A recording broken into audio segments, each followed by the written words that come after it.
Now let's do one more thing. So Paul plays out the same scenario as the rich young ruler, and he does it right.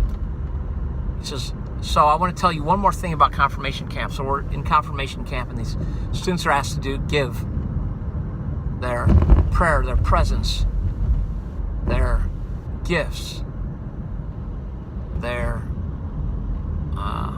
whatever the 5 things I said in the beginning. So that's one of your questions. List the 5 things. Prayer, presence, gifts,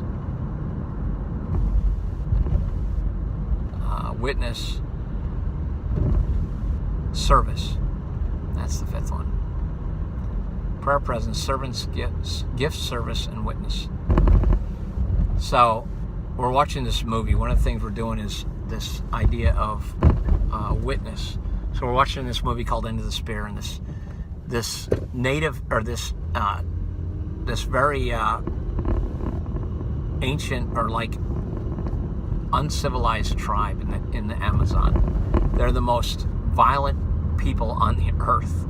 They just really, anytime they get angry or have a fight, they just break out the spears right away and start stabbing each other. There's no one in this tribe ever lives to be a grandfather. There are no grandfathers. No one ever sees their grandchildren. So they're a father, they create children, and then they have some kind of fight and someone kills them. They never see their children grow up and have children. They're so violent. This is a tribe in the Amazon. If you look up End of the Spear, you can find out more information. So I want you to give me the name of the tribe in the Amazon. So they're doing this. It's this missionary movie. So there's these missionaries, these 5 missionaries are trying to reach this tribe. And it is a dangerous mission. If they go down there and talk to them, they'll be killed. So they're trying to graciously introduce themselves, and they fly around in this airplane and drop gifts down, and food and blankets and whatever kind of things might win them favor. So one day, when they eventually feel safe, they'll be able to go down and actually communicate the gospel to these people. And so they're dropping food and water and jewelry and blankets and every kind of good gift they can think of. And they're doing it for months and months. And then finally they decide, now we've offered these people a lot of gifts. We've really tried to get in their good graces. And they decide, this is the day we're going to land into this village, and we're going to actually talk to the people. And the lead missionary is talking to his son. And he says to his son, today's the day we're going to meet this tribe, and we're going to talk to him about Jesus. And the son says, he's just like an 8-year-old boy. He says, Dad, I know it's important what you're doing, but just promise me one thing. If you go there and they try to kill you, defend yourself. Use your guns. Don't let them kill you. And the dad says to his son, Son, and the son's name is Steve. Steve, I understand what you're saying, but I want you to understand that these people don't know Jesus, and I do. I am ready to see Jesus today. And we can't kill them. We can't defend ourselves. They're not ready to see Jesus. They don't know the gospel. They don't know who Jesus is. I'm ready, son. And this is a hard thing I'm asking you. But I'm saying, if they come against us, we can't defend ourselves. We have to present the gospel. And the son, it is a heavy, heavy burden for the son to hear those words. So they fly into the village, and they try and say, and we're your friends. We're your trustworthy friends. We won't do anything to hurt you. But the tribe kills them all, stabs them with spears. Continuing with this video, I was on a rumble strip. That's crazy. Continuing the video, the 5 missionaries are killed. And then years later, the son carries on this ministry, and they've been trying to reach this tribe for 20 or 30 years. I don't know, 20 years. I'm just going to say 20. I don't know the details.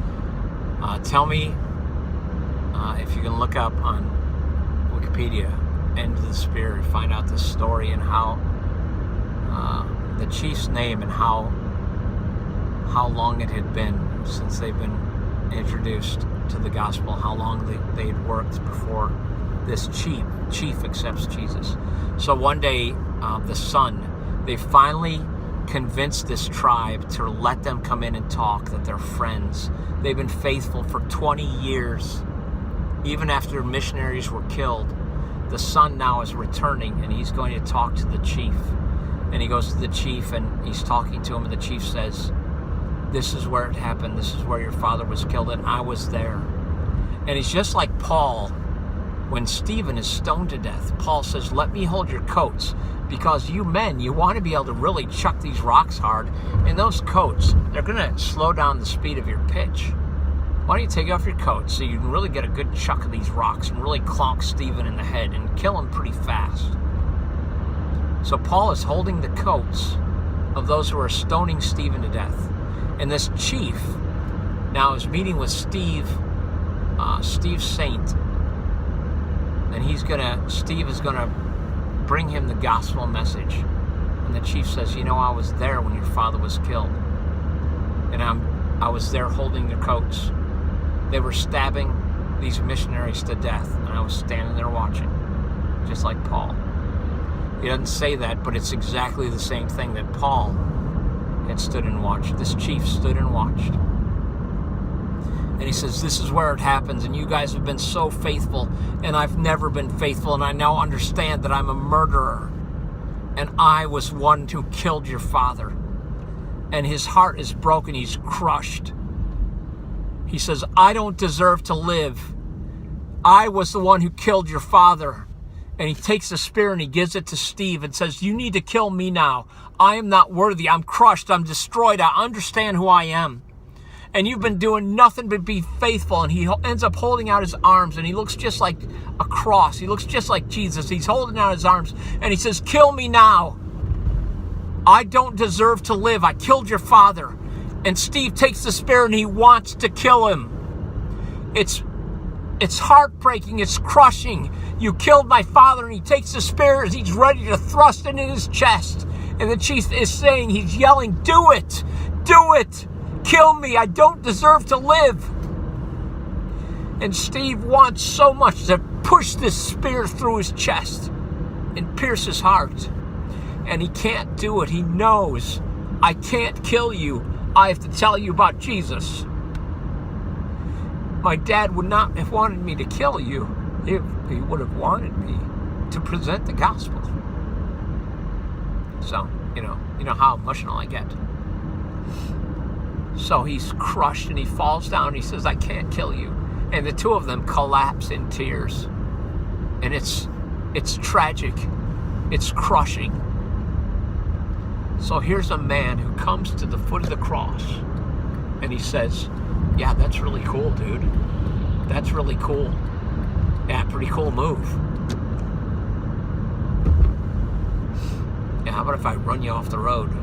Whoops. Sorry, that's my anger. Some cars just did some crazy maneuvers, and now it's caught on tape. Okay, crying, laughing, road rage. You get it all here. That's why you need to like and subscribe. So here's what the chieftain says. All my life, all the things we believe in, all the rituals, all the customs, all the traditions, I've lived perfectly under our tribal laws. And now I see the gospel. Now I've met Jesus. And I am crushed. I consider everything loss compared to knowing Jesus. And broken and destroyed. He comes to the cross. And instead of death, getting what he deserves, he receives life. So when you come to the foot of the cross, it's so much easier to give up your life when you're not the rich young ruler. When you see, I'm destroyed. I see all my efforts, all my work, I consider loss. Paul does it as the most successful man of his age. I consider it all garbage. This tribal leader, the most successful man, he's the chief, he's the king of his tribe. I consider it all loss. How do you come to the foot of the cross? Jesus doesn't care about all the rituals that you're going to perform, your prayers, your presence, your service, your witness, your, what is the other one again? Yeah, you have to list those 5. He's not saying, I demand you pray an hour a day and give me 1/10 of all you own. He says this. He says, if you're coming to me, I'm saying put away, forget what was past. Put it all away and follow me. He's not giving you some list of demands.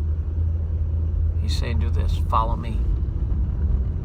That's what Jesus says. That's what he requires. And if you can come to him broken and say, boy, I will do that. If that's all it takes, I'll do it. That's the cost of following Jesus. Like and subscribe. We'll talk more. This is Negotiating with Jesus. Howdy. I'm Tom. We'll walk through this together. Also check out the other channel we're working on. Jesus Negotiators. Figuring Out. Look up Figuring Out. You'll find another channel I'm working with. Mike and Tom Figuring Out. Jesus Negotiators. Negotiating with Jesus. I'll see you soon. Youth, you better like and subscribe.